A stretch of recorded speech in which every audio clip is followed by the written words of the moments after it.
is not something she's planning on giving up anytime soon. Eventually, one of my complications will get the better of me. But until then, it's not going to win. I'm Vanessa Bashania reporting. Vanessa, thank you for that report. Well, that's going to do it for us today. I'm Michelle London. Denver 7 News at 5 starts right now. I knew, you have a gut feeling, and I knew that this was the guy. Staring into the eyes of a gunman. I told him, don't do this. And he said, I'll show you what I'll do. For the first time, a Lakewood agent shares her story, stopping the man on a shooting spree through Lakewood and Denver. He made the choice to fire his gun at me, and he sealed his fate that way. And now she's ready to get back to work protecting her community. I actually start back here this month. So I'm ready. And stocks take a plunge, led by disappointing earnings and a grim forecast from Target. And looking to the future, Colorado Democrats want to make our state first in the primaries unless other states beat us to it. You get to actually be part of the kind of like the compass of where these presidential races will kind of go. And I've directed my team to do everything possible to ensure there's enough safe baby formula and that it's quickly reaching families that need it the most. Breaking news at 5 o'clock, President Biden has invoked the Defense Production Act to help address the nationwide baby formula shortage. The Defense Production Act means the federal government will now prioritize key ingredients for formula production and requires suppliers to provide the needed resources to formula manufacturers. The Defense Department will also now use military aircraft to fly overseas to get formula supplies that meet U.S. standards.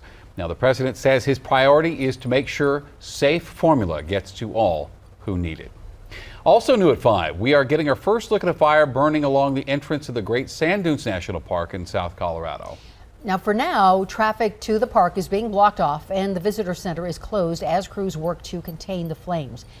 No word right now on just how large this fire is out at the Great Sand Dunes. So what we do know is that that fire was caused by lightning, which is why we're going now to Chief Meteorologist Mike Nelson. So 48 hours, though, we're under a winter storm watch and advisory.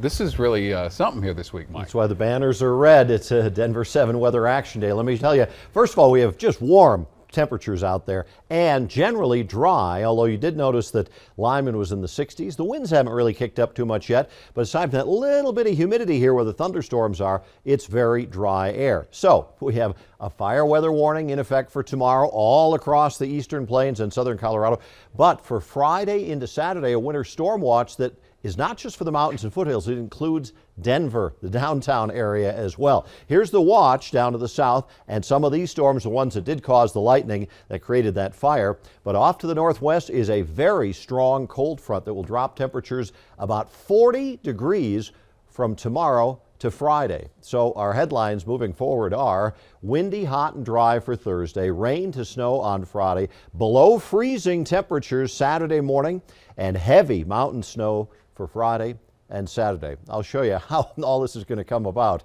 coming up in about 15 minutes. Thank you, Mike. You got your hands full tonight. Just days after Christmas last year, a gunman killed 5 people across Denver and Lakewood. Those victims were Alicia Cardenas, Alyssa Gunn Maldonado, Danny Schofield, Sarah Steck, and Michael Swinyard. And during the chaos that day, Lakewood police agent Ashley Ferris encountered the suspect, mistaking him to be another officer, and he immediately shot at her, but she was able to fire back and she killed him. And today her heroism and the heroism of other officers that day were honored in a ceremony in Lakewood. Agent Ashley Ferris, you undoubtedly exhibited heroism that evening as you were engaged in a close-range gun battle with a homicide suspect. You looked into the face of the killer who had targeted you, and you chose to display an unbelievable amount of valor and courage. And before these awards were presented, Agent Ferris spoke with Denver 7 CB Cotton. And CB joins us live now from Lakewood. CB, amazingly enough, Agent Ferris wants to return to the field. And Shannon, that's correct. But first, Ashley Ferris has to make a full recovery after being shot by the suspect. Despite the physical and emotional pain she's endured, she says she's the one who's grateful and ready to get back to serving her community. I told him, don't do this. And he said, I'll show you what I'll do. And he displayed a gun from somewhere under his jacket or something, I can't recall. And then we were engaged in a gunfight. A gunfight that was won by Lakewood agent Ashley Ferris after she encountered the man who shot and killed 5 people across Denver and Lakewood in December of last year. The best thing he could have done was display his weapon to me, because at the time I didn't see his weapon. I didn't know who he was. He had police identifiers on. What if I had let him walk away? But instead, he made the choice to fire his gun at me, and he sealed his fate that way. The suspect, armed with police tactical gear, shot her in the stomach, but while injured on the ground, Ferris continued to fire her gun, ultimately killing the man. He was running. I was able to see when I hit him, he fell. And I remember thinking, okay, I've got him, he's down. And soon after, she was rushed to the hospital. The scariest part for me was when the other officer carried me into St. Anthony's Hospital. He had me over his shoulder and he was yelling, "Officer down, officer down." And thinking about that even right now, I still get goosebumps because it was hard for me to believe that I was the officer down. She's risen far above the situation ever since. The bullet that entered her body broke apart and one of the pieces hit her sciatic nerve. For a while after, her right leg was paralyzed, but she's improved since being released from the hospital in January. Now I'm able to walk. I don't have a limp anymore. It's really coming along, so I'm hopeful that I'll be running soon. She's taking it one day at a time, and she's grateful for the support she's received along the way. I also have another card here from a Lakewood family. This one was on my fridge the day after I got home from the hospital. Agent Ashley Ferris has won this fight in more ways than one. I can sit around and be mopey about my injuries and, be a sad Sally, but other people lost their lives and I didn't. I was fortunate and I have nothing to complain about. So emotionally, I think I'm doing great. I just can't wait to be back to work.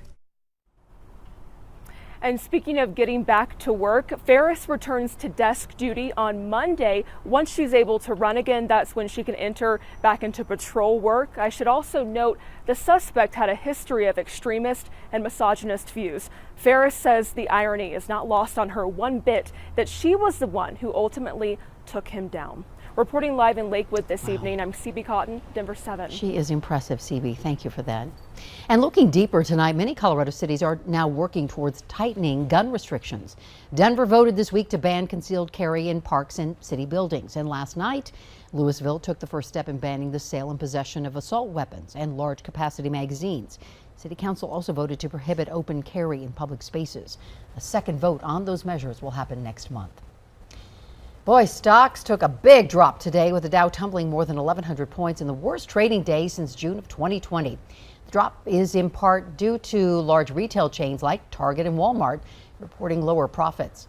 Shares of Target plunged 25% in the company's worst day since 1987. So tonight we're going in depth on the plunge and why these earnings drops are impacting the market. And you can watch that tonight on Denver 7 News at 10. 5 states held primary elections last night. Now, Colorado's primaries aren't until the end of June, but tonight we want to look even further ahead to 2024. Denver 7's Megan Lopez has more on the push to get our state to be one of the first to cast our primary ballots. While I'll be a Democratic candidate, politics is a lot about tradition, a lot about history, from party platforms to primaries. Iowa and New Hampshire have been going first for decades and decades and decades. With the top primary spot comes a lot of prestige. The first states on the calendar get a lot of attention, a lot of money. They also get to drive the conversation on the election issues that matter. You start to kind of frame parts of the debate early on. The states that follow tend to get lost in the mix, and Colorado is relatively late in the primaries. In 2020, it was really irrelevant by the time we got to make a choice and have our voice heard in the primaries. But now the Democratic National Committee might buck decades-long tradition because it says the first states are out of step with the party. And Iowa's 2020 caucus was sort of a debacle, opening the door up for other states to step in. The process the Democratic National Committee could use to decide which states will kick off their primary election season could look a lot like a basketball bracket. That's because they want geographic diversity. So think Northeast, Midwest, South, and West. So far, more than 15 states have submitted their letters of intent to apply for one of those top spots. Colorado would be in the western bracket, and the state's Democratic Party says we're a good option. We are just diverse, not just ethnically, but everything. Like if you look at, we have both farm rural, we have mountain rural. And Howard Chow says the state has become increasingly important in national politics. The Senate ran through Colorado last year. We don't make that 50-50 plus the VP plus one without Colorado winning Hickenlooper's Senate campaign. But there can be some downsides, like a lot more of those political ads you probably dislike. Even so, election experts say Colorado could be edged out by states like Nevada. Nevada is a very strong contender in terms of racial diversity and unionization and general election competitiveness and all these other things. Colorado kind of falls in the middle of the pack on a lot of these metrics. But don't count Colorado out yet. The state's Democratic Party is certainly trying to make a compelling case for why we should be part of that tradition. Megan Lopez, Denver 7. States have until June 3rd to submit their applications. The Democratic National Committee is expected to make a decision at its meeting on July 8th. Every year, the Dumb Friends League helps 20,000 animals here in Colorado. Everything from dogs and cats to horses, rabbits, guinea pigs, and more. Well, now the shelter needs your help. Right now, the Denver 7 call center line is being answered by these volunteers from the league, and they are ready to take your donations. As you can see here, all these guys, they just went through surgery. So this guy's got a little cone on his head. And so those dollars are going to give these dogs an opportunity to have a better experience here and a better experience once they get home as well. The Dumb Friends League is a paid advertiser on Denver 7, and the number to call if you'd like to donate is 303-777-7492. You can call that number until 6:30 tonight. We just are unsure of what is safe and what is not. Her home survived the Marshall Fire, but her property is now polluted. All of that was released into the air when the homes burned and settled into the ash footprint, settled into the lawn. Marshall fire victims hit a new snag lying underneath their homes. We really are kind of left trying to figure out on our own what exactly we're dealing with. We may see fire, we will see rain, and we'll likely see snow. Plus, a beloved Colorado trail is reopening much earlier than expected.